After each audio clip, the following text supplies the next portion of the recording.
غلط سنا ہے آپ نے کہ اللہ جب کسی سے ناراض ہوتا ہے تو سجدے کی توفیق چھین لیتا ہے۔ اللہ ناراض نہیں ہوتا بھائی، اللہ دینے والوں میں سے ہے، لینے والوں میں سے نہیں ہے۔ اگر اللہ صرف کچھ گناہوں کی وجہ سے،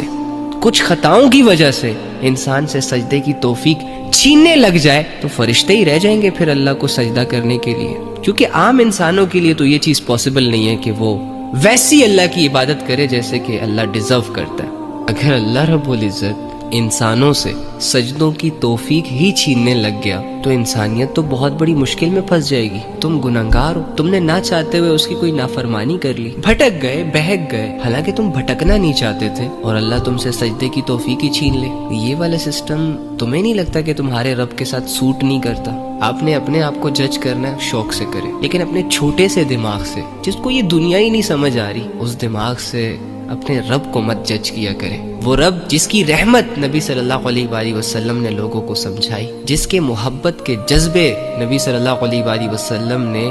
لوگوں کے دلوں میں ڈالے، اس رب کو اتنے تنگ زاویے سے نہ جج کیا کریں۔ جس دن تمہیں یہ یقین آ گیا نا کہ تمہارا رب باوجود اس کے کہ تم گناہگار ہو، بدکار ہو، تم اس سے دور جا رہے ہو، لیکن وہ رب تم سے اس کنڈیشن میں بھی راضی ہے، سٹل تمہارے گناہوں کو معاف کرنے کے لیے تیار ہے، تو پھر اللہ کی محبت میں تم سب کچھ چھوڑ دو گے۔